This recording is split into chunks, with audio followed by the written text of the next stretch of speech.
الله الرحمن الرحيم. الحمد لله الذي لا يبلغ مدحته القائلون ولا يحصي نعماءه العادون ولا يؤدي حقه المجتهدون الذي لا يدركه بعد الهمم ولا يناله رسل الفتن. والصلاة والسلام على خير خلقه وأشرف بريته الذي سمي في السماء بأحمد وفي الأرضين بأبي القاسم محمد. اللهم صل على محمد وآل محمد. أهل بيته الطيبين الطاهرين الذين أذهب الله عنهم الرجس وطهرهم تطهيرا. اللهم صل على محمد وآل محمد.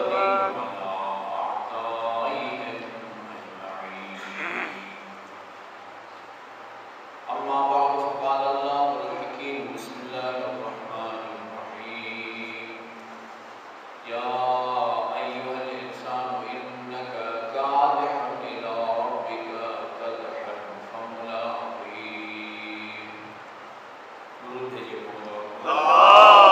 اللهم صل على محمد وآل محمد. مومنین کرام، جیسے آپ سب متوجہ ہیں آج کی مجلس ادا ایک مومنہ راحت پروین بیگ بن علی رضا اور رضا احمد حیدری بن محمد تقی، ان کی اظہار ثواب اور تقدیر درجات کے لیے منعقد کی گئی ہے۔ اس مناسبت سے میں نے قرآن مجید کی چھوٹی سی آیت آپ کے سامنے تلاوت کی ہے۔ اس آیہ کریمہ کا ترجمہ عرض کرنے سے پہلے یہ بنیادی حقیقت دہرانا چاہوں گا کہ انسان سمیت پوری کائنات یا عالم ہستی کے بارے میں دو ہی نظریے ہیں۔ دو نظریوں کے حامل انسان آج بھی پائے جاتے ہیں، گزشتہ ادوار میں بھی پائے جاتے تھے۔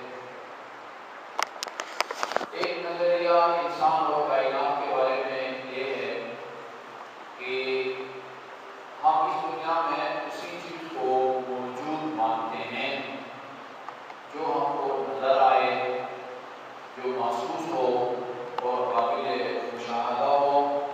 اس لیے جو چیز بھی نظر نہ آئے، انسان کے سراپا میں جو چیز نظر آ جائے، چاہے انہی آنکھوں سے نظر آئے یا خوردبین اور دردبین کے ذریعے نظر آئے، وہ موجود ہے۔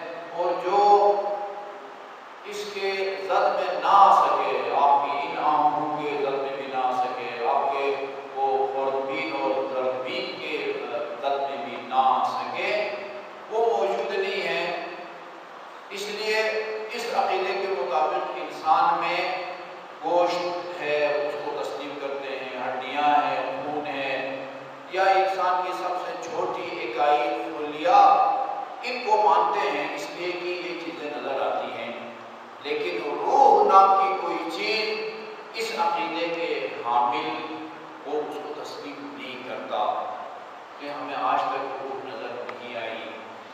کہہ دیا جاتا ہے فلاں کی روح اس کے قفس الجوری سے پرواز کر گئی، لیکن ہم نے کئی دوستوں کو، عزیزوں کو وقت آخر دیکھا ہے، ان کو آخری ہچکی لے کے دم توڑتے ہوئے دیکھا ہے۔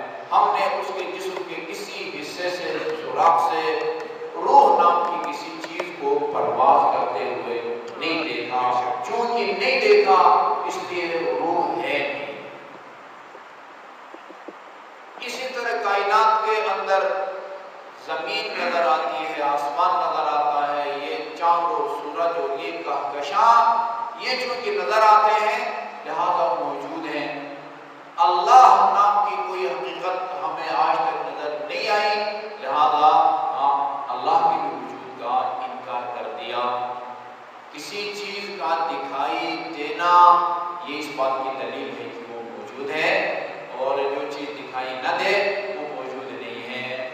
اس سوچ کے انسان پہلے زمانے میں ائمہ معصومین، رسول اکرم صلی اللہ علیہ وسلم، ائمہ معصومین، خصوصاً امام جعفر صادق علیہ السلام، امام محمد باقر علیہ السلام کے زمانے میں اس سوچ کے لوگ موجود تھے جن کو دہری کہا جاتا ہے۔ ان دونوں معصوم اماموں کے بڑے مفصل ان سے مسجد الحرام کے اندر بیٹھ کے خانہ کعبے کا طواف کرنے والوں کا تمسخر گزراتے تھے کہ یہ کب تک جو ہے نا وہ یہ اس سے بلڈنگ کہیں یا اس کے گرد چکر لگاتے رہو گے، مذاق اڑاتے تھے، ائمہ معصومین ان کو شکست دیتے تھے۔ آج بھی اس سوچ کے لوگ موجود ہیں، دہری، جن کے عقیدے کو قرآن نے بھی بیان کیا ہے، ان هو الا حیاتنا الدنیا وما یہلکنا الا الدہر۔ ہمیں یہ زمانہ، یہ گردش فلک مارتی ہے، اور جو کچھ ہے اسی دنیا کی چند روزہ زندگی ہے، اس کے بعد نہ کوئی ایسی خالق اور عاقل اور قادر ذات ہے کہ جس نے ہمیں پیدا کیا ہے، نہ اس عالم کے بعد کوئی دوسرا عالم ہے کہ جس کو عالم برزخ کا نام دے یا عالم آخرت کا نام دے۔ یہ دہریوں کی سوچ ہے۔ دوسری سوچ آپ کی ہے، دوسری سوچ الہی انسان کی ہے۔ اس کا خلاصہ یہ ہے کہ یہ عالم ہستی یا کائنات، اس میں آپ خود بھی شامل ہیں، یہ صرف قابل مشاہدہ اور محسوس چیزوں میں منحصر نہیں ہے۔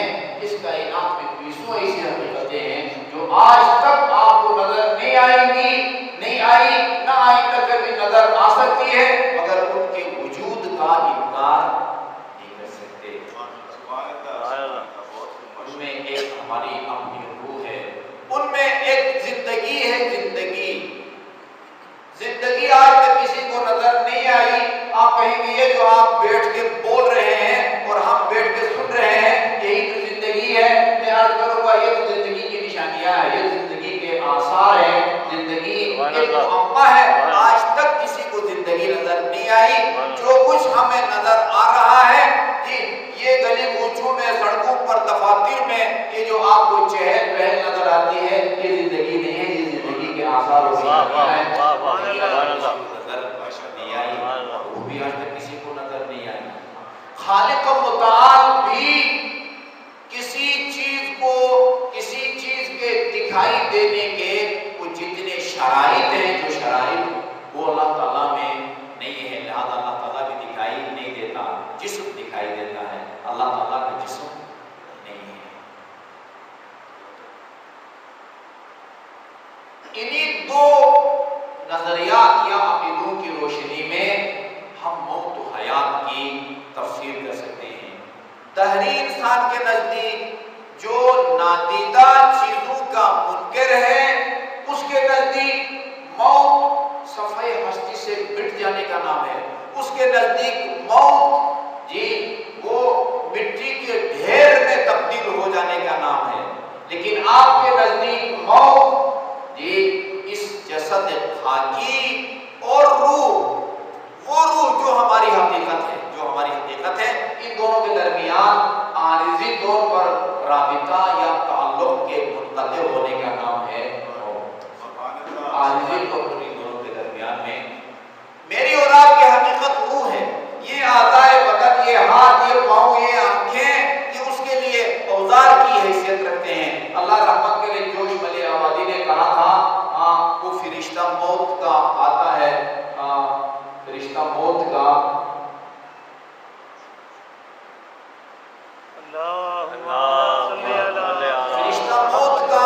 چھوتا ہے وہ بدن تیرا، تیرے وجود کی حقیقت سے دور رہتا ہے۔ وہ تیرے وجود کی حقیقت جو روح ہے اس کو نہیں چھیڑتا وہ تیرے بدن کو ضرور چھوتا ہے۔ اللہ تعالیٰ نے قرآن مجید کی بہت ساری آیات میں انسان کے مرنے کا منظر پیش کیا ہے، انتہائی حوصلہ افزا ہے۔ وہ موت کی جس کا نام سن کے عام انسان کے رونگٹے کھڑے ہو جاتے ہیں،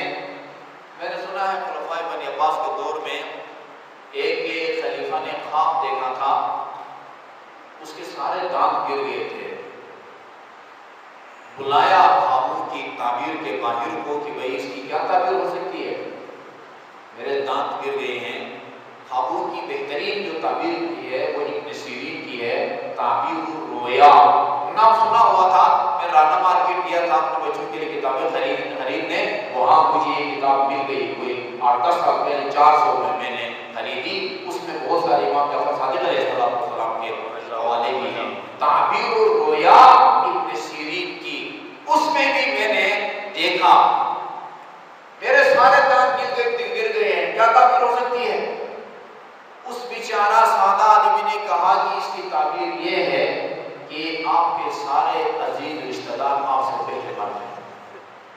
یہ تھا، یہ پریشان ہو گیا، ناگوار تعبیر سن کے باور نہیں کیا، کسی اور ماہر کو بلایا، اس نے بھی یہی تعبیر کی، لیکن الفاظ کی تعبیر مختلف تھی۔ الفاظ یہ نہیں تھے، اس نے یہ نہیں کہا کہ آپ کے سارے عزیز آپ کے دوست آپ سے پہلے مر جائیں گے، کہا کہ آپ کی جو عمر ہے نا وہ تمام عزیزوں سے رشتہ داروں سے زیادہ ہے۔ نتیجہ یہی نکلتا ہے بھئی جب سارے رشتہ دار آپ سے پہلے مر جائیں گے، اس کا مطلب باہری نتیجہ یہ ہے کہ آپ کی عمر سب سے زیادہ ہے۔ یہ موت کا نام سن کے چونکنے والا بندہ، اس پہلے بندے کو اس نے کوڑے لگائے اور دوسرے بندے کو درہم و دینار سے نوازا، اس نے میرے عزیزوں کی موت کا نام نہیں لیا۔ ایک یہ حکمران ہے، ایک وہ حکمران ہے جو کہتا ہے میں وہ شیر مادر سے بھی اتنا مانوس نہیں ہوں گی جتنے موت سے مانوس۔ وجہ ہوتی ہے، اس کی کوئی وجہ ہوتی ہے۔ یہ موت کو اللہ تعالیٰ نے کتنے پیارے دل نشین اور حوصلہ افزا انداز میں پیش کیا ہے۔ یا ایھا الانسان، یہ اکثر آیات میں اللہ تعالیٰ فرماتا ہے کہ موت کے نتیجے میں تجھے پتہ ہے تو میرے پاس آتا ہے۔ یا ایھا الانسان انک کادح الی ربک کدحا فملاقیہ، اے انسان تو بڑی محنت سے، بڑی جان فشانی سے چل کے میری بارگاہ میں آ رہا ہے، میری بارگاہ میں، کسی اور رونے انسان یا کی بارگاہ میں نہیں۔ اللہ یتوفی الانفس حین موتها والتي لم تمت في منامها فيمسك التي قضى عليها الموت ويرسل الاخرى ان في ذلك لآیات لقوم یتفکرون۔ اللہ تعالیٰ نے قرآن میں کہیں فرمایا ہے میں تمہاری روح کو اپنے قبضے میں لیتا ہوں، کہیں فرماتا ہے میری فرشتے تمہاری روح کو اپنے قبضے میں لیتے ہیں۔ دونوں تعبیریں درست ہیں۔ اللہ کے حکم سے فرشتے یہ عمل انجام دیتے ہیں، لہذا اس کو فرشتوں کی طرف منسوب کرنا بھی درست ہے اور اللہ تعالیٰ کی طرف منسوب کرنا بھی درست ہے۔ اللہ یتوفی الانفس حین موتها، انسان کو جب موت آتی ہے اس کی روح کو اللہ اپنی بارگاہ میں بلاتا ہے۔ توفا کہتے ہیں مکمل طور پر وصول کرنا، اور اس کی روح کو اپنے قبضے میں لیتا ہے۔ والتي لم تمت في منامها، اور اس انسان کی روح کو بھی اللہ تعالیٰ اپنے پاس بلاتا ہے، اپنے قبضے میں لیتا ہے، جس کو موت ابھی نہیں آئی لیکن اس کو نیند آئی ہوئی ہو۔ چند گھنٹوں کے لیے جب انسان کو نیند آتی ہے اس وقت بھی انسان کی روح خدا کے پاس ہوتی ہے، اور جس کو موت آتی ہے اس کی روح بھی خدا کے پاس آتی ہے، دونوں کی روح خدا کے بارگاہ میں جاتی ہے۔ پھر فیمسک التی قضی علیہا الموت، جس کو مارنا ہو یا جس کو مرنا ہو اس کی روح کو اللہ تعالیٰ اپنے پاس روز قیامت تک اس کو اپنے پاس روک لیتا ہے۔ ویرسل الاخری، اور جس نے سحری کے لیے اٹھنا ہو اس کی روح کو اللہ تعالیٰ رہا کر دیتا ہے تاکہ بدن کے ساتھ اس کا رابطہ بحال ہو جائے، سحری کھائے اور دوسرے دن روزہ رکھے۔ درود بھیجیں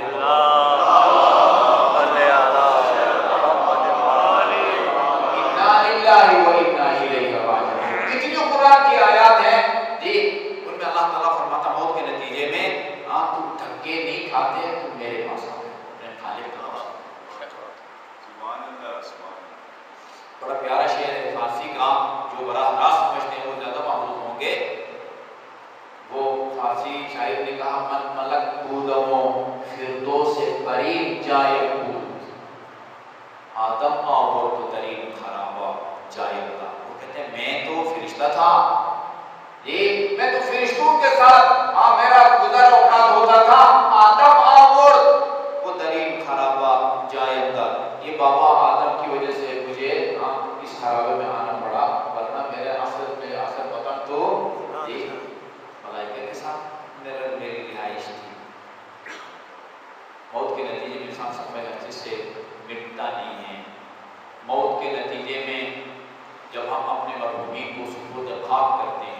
پتہ ہونا چاہیے انسان کو کہ جب سپرد خاک کام کرتے ہیں آگے ہمارے مرحومین کن کن مراحل سے گزرتے ہیں، کن مشکلات سے گزرتے ہیں، ان مشکلات کا حل کیا آپ کے پاس ہے نہیں ہے، کہ وہ حقیقتیں ہیں کہ جن سے آگاہی ضروری ہے۔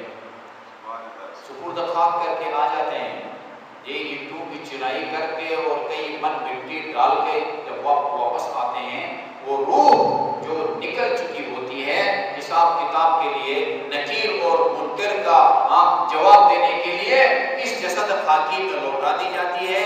بعض کہتے ہیں کہ پورے جسم میں آتی ہے، بعض کہتے ہیں جسم کا اوپر کا حصہ، تاکہ وہ فرشتوں کے سوال جواب کا وہ جواب دے سکے۔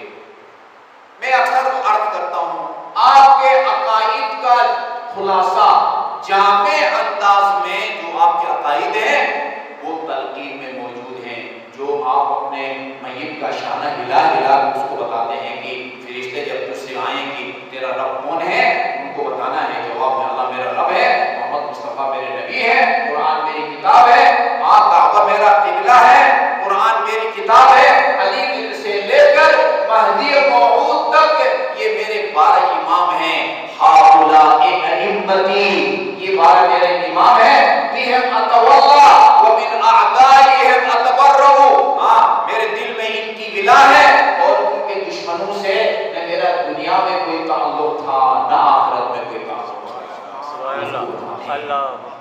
اس کے بعد ایک اور مرحلہ شروع ہوتا ہے کہ جو عام بیان نہیں کیا جاتا، اور وہ یہ ہے کہ اللہ تعالیٰ نے کچھ فرشتے مقرر کر رکھے ہیں، ان کو کہا جاتا ہے الملائکۃ النقالہ، فرشتے کہ جن کا کام میت کو اس قبر سے اس کے عقیدے اور اس کے اعمال کے مطابق دوسرے مقامات پر ان کو منتقل کر دیتے ہیں۔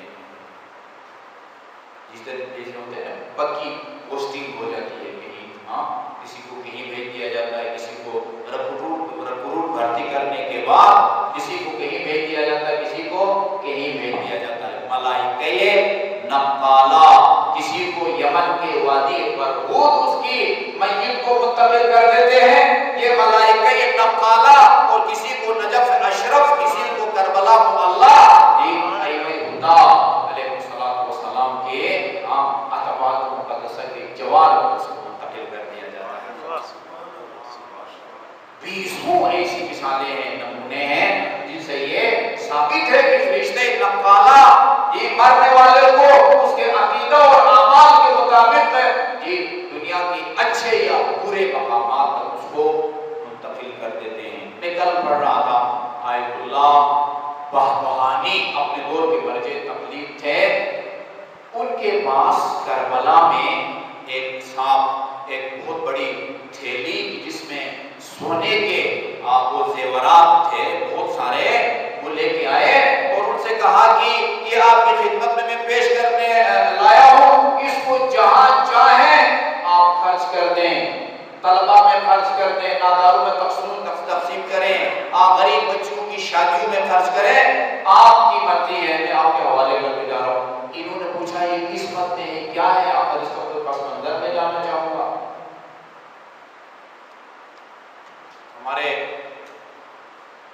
اساتذہ ٹرسٹ کے مرحوم ٹرسٹی غلام عباس صاحب کا جب ایئر بلیو کے اس واقعے میں حادثہ ان کا جب انتقال ہوا، اس مناسبت سے ایک پروگرام کو ترتیب دیا گیا تھا، شیخ محسن علی صاحب نے اس واقعے کو بیان کیا تھا۔ کل پرسوں مطالعے کے دوران میں نے خود اس واقعے کو پڑھا کتاب کے اندر، انہوں نے پوچھا کہ کیا معاملہ ہے؟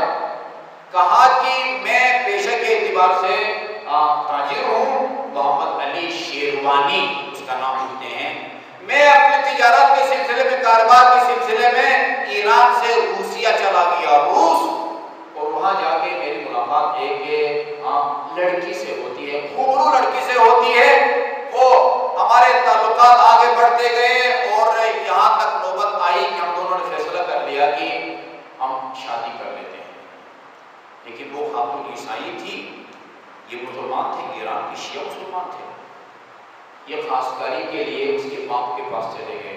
وہ خود کہتا ہے میں اس کے باپ پر چلا گیا، جب میں نے درخواست پیش کی کہا کہ ہمیں اور کوئی اعتراض نہیں ہے، ہاں تمہاری شکل صورت بھی تسلی بخش ہے، مالدار بھی ہو، تاجر بھی ہو، سب کچھ ہو، صرف ایک چیز رکاوٹ ہے اور وہ تیرا مذہب ہے، تم اگر ہمارے مذہب میں آ جاؤ، عیسائی ہو جاؤ تو آج یہ رشتہ طے کرتے ہیں۔ تھوڑا سا تأمل کیا، وہ کہتے ہیں انسان جو ہے وہ میدان جنگ بن جاتا ہے، ہاں حیوانی خواہشات اور عقل کے لشکر کے درمیان میں وہ کسی کی خواہشات عقل کو شکست دے دیتی ہیں اور کسی کی عقل خواہشات کو۔ امیر المومنین علیہ السلام نے فرمایا جس کی خواہشات اس کی عقل کو شکست دیں وہ مال مویشی سے بھی بدتر ہو جاتا ہے، اور جس کی عقل خواہشات کو شکست دے وہ فرشتوں سے بھی افضل ہو جاتا ہے۔ ائمہ معصومین کو جبرائیل سمیت فرشتوں سے ہم کیوں افضل سمجھتے ہیں؟ اس لیے کہ انہوں نے حیوانی خواہشات کو شکست دی ہے، اور فرشتوں کے اندر وہ حیوانی خواہشات سرے سے ہے ہی نہیں۔ میں شکست کھا گیا، خواہشات کے آگے شکست کھا گیا اور کہا ٹھیک ہے میں اپنے مذہب اسلام سے دستبردار ہو جاتا ہوں، عیسائی مذہب کو اختیار کیا، شادی ہو گئی، جی یہ جوش جو ہے وہ اس کی جان تھم گئی، اور آہستہ آہستہ اب اس کی جگہ ہوش نے جگہ لینا شروع کیا۔ پچھتایا یہ بندے خدا کہ یہ میں نے کیا کیا ہے، مکتب اسلام کو، مکتب تشیع کو چند روز کی عیاشی کے لیے میں نے خیر بات کہہ دیا، پشیمان ہو گیا۔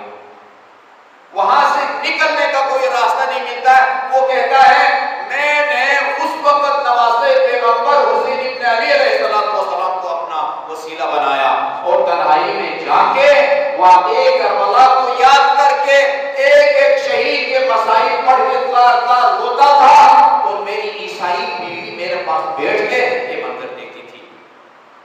ایک دن اس نے پوچھا اس کی وجہ پوچھی، میں نے اس کو بتا دیا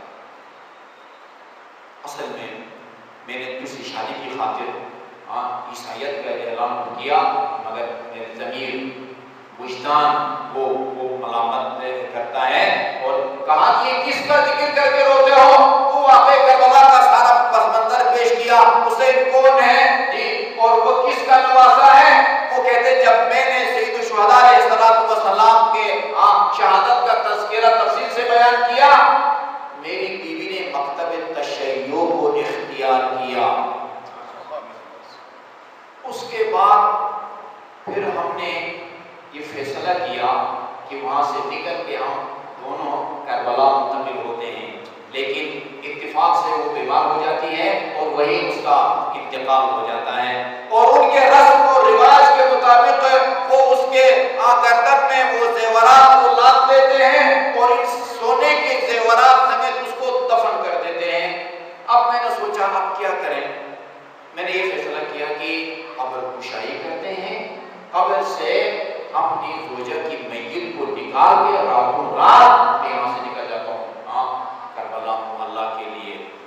قبر کشائی کی یہ مسئلہ تو الحمدللہ آپ کو آتا ہی ہے، عام حالات میں قبر کی کھدائی حرام ہے، جائز نہیں ہے۔ اتباط مقدسہ لے جانے کی خاطر اسلام آباد کے قبرستان میں اگر کسی کو دفن کیا گیا ہو، اتباط مقدسہ مدینہ، نجف، کربلا، سامرہ، کاظمین، مشہد، معصومین میں سے کسی معصوم کے جوار میں دفنانے کی خاطر قبر کشائی کر کے میت کو نکالنا جائز ہے، اور امانت کے طور پر لوگ دفن کرتے ہیں۔ تجربہ سے ثابت ہے کہ جتنا عرصہ لگے میت خراب نہیں ہوگی، اسی طرح تر تازہ رہتی ہے جس طرح آپ نے اس کو سپرد خاک کیا ہو۔ اس نے میت کو نکالنے کی خاطر قبر کشائی کی، اور قبر کھود کے جب دیکھا تو ایک بہت بڑی لاش ہے، ایک مردانہ لاش ہے، داڑھی نہیں ہے اور لمبی لمبی وہ مونچھیں ہیں۔ پریشان ہوا، سوچا کہ شاید غلطی سے کسی اور کی قبر میں نے کھودی ہے، دوسری قبر کھودی نہیں، وہی قبر تھی کہ جس میں اس نے اپنی بیوی کو دفن کیا تھا۔ اسی پریشانی اور سرگردانی کے عالم میں سو جاتا ہے، اور عالم خواب میں اس کو بتایا جاتا ہے کہ یہ کوئی غلطی نہیں کی، یہ تیری ہی بیوی کی قبر ہے، لیکن اس کو فرشتہ نقالہ نے کربلا منتقل کر دیا ہے، اور یہ مرد کی لاش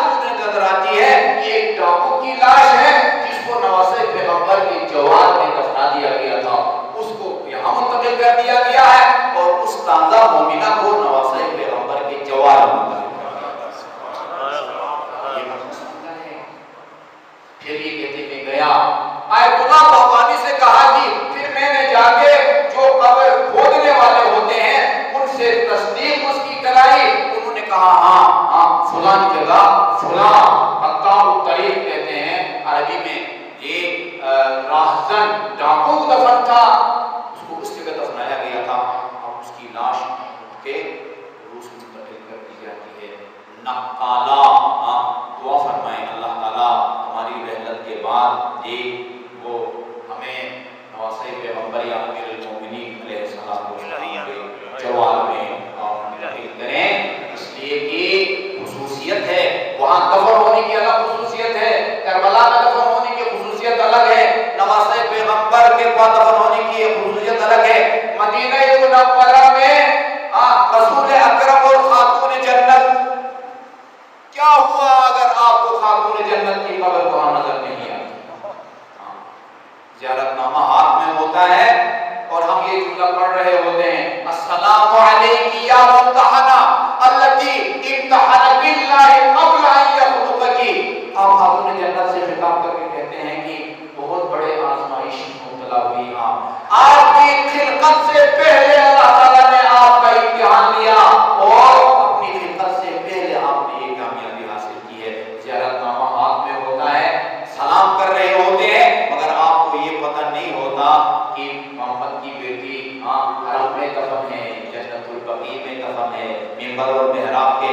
مجھے یاد ہے 1975 سے پہلے نجف میں آیت اللہ خوئی کے داماد آیت اللہ مستنبت کے گھر مجلس ہو رہی تھی، اور اس وقت کے مشہور خطیب سید جواد شوبر جو صدام کے زمانے میں شہید کر دیے گئے، وہ مجلس پڑھ رہے تھے۔ مجلس کے دوران 3 مجلسیں خاتون جنت کی شہادت کی مناسبت سے منعقد کی گئی تھی۔ انہوں نے کہا میری خوش قسمتی ہے کہ مجلس میں مراجع بیٹھے ہیں، مدرسین بیٹھے ہیں، مصنفین بیٹھے ہیں، مؤلفین بیٹھے ہیں، سر فہرست مرجع تقلید آیت اللہ خوئی بیٹھے ہیں۔ ابو القاسم موسوی ان سے پوچھا سیدنا میرا آپ سے ایک سوال ہے، یہ بتائیں این قبر امک الزہرا، آپ بتا سکتے ہیں آپ کی ماں زہرا کی قبر کہاں ہے؟ میں دیکھ رہا تھا سارا جسم لرز رہا تھا آیت اللہ خوئی کا، اور اشک آپ کے محاسن پر گر رہے تھے، بس ایک مرثیہ اٹھ کر پیغمبر کا خدمت میں عرض کرتا ہوں، الواسعون للمال محمد و محمد الملقن بلا تکفینی۔ ابھی تو بابا کو کفن بھی نہیں کیا گیا تھا، مگر مسلمان آل محمد پر ظلم کے لیے کمر بستہ ہوتے ہیں۔ وہ مجمعی حطب علی البیت الذی، اس گھر کے دروازے پر آگ اور لکڑیاں لے کے آئے، لم یجتمع لولا شمس الدین، اگر یہ گھر گھرانہ نہ ہوتا آج اسلام کا نام نشان نہ ہوتا۔ والداخلین علی البطولۃ بیتہا، بی بی کی اجازت کے بغیر یہ بلوائی گھر کے اندر داخل ہوئے۔ یہ سید کاظم قزوینی اپنے کتاب میں لکھتے ہیں، حدیث کتاب کو نظم کی صورت میں پیش کر کے، جہاں آپ پڑھتے ہیں جب یہ 5 ہستیاں کسا کے نیچے آئی، جبرائیل امین نے اللہ کی بارگاہ میں عرض کیا، آنے والے اجازت ہو تو میں بھی کسا کے نیچے چلا جاؤں۔ اجازت ملی، پھر رسول سے آگے اجازت لی، اور جب رسول نے اجازت دی پھر جبرائیل امین کسا کے نیچے آئے۔ سید عبد الکریم قبطینی فرماتے ہیں فیا عجبا یستقبل الامین، مسلمانوں میں تعجب نہیں ہوتا جبرائیل امین اس گھر میں اجازت کے بغیر داخل نہیں ہوتے۔ ویحجب الخون، مگر یہ خائن گھر میں داخل نہیں ہوتے بلکہ حملہ آور ہوتے ہیں۔ قال سلیمان قلت لسلمانی، سلیم بن قیس کہتے ہیں میں نے سلمان فارسی سے پوچھا، سلمان بھائی میں نے سنا ہے تو اس در دیوار کی سانحے کا عینی گواہ ہے، مجھے یہ بتا قتلوا ولم یکن استئذان، میں باور نہیں کرتا کیا یہ لوگ تیرے سامنے اجازت کے بغیر گھر میں داخل ہوئے؟ سلمان جواب دیتے ہیں وعزت الجباری لیس علی الزہراء من خماری، ہاں مجھے خدا کی عزت و جلال کی قسم اجازت کے بغیر داخل ہوئے، اور ستم والا ستم یہ کہ اس وقت داخل ہوئے جب محمد کی بیٹی کے بدن پر بڑی چادر تھی۔ پھر اس سے مظلومہ نے کیا کیا؟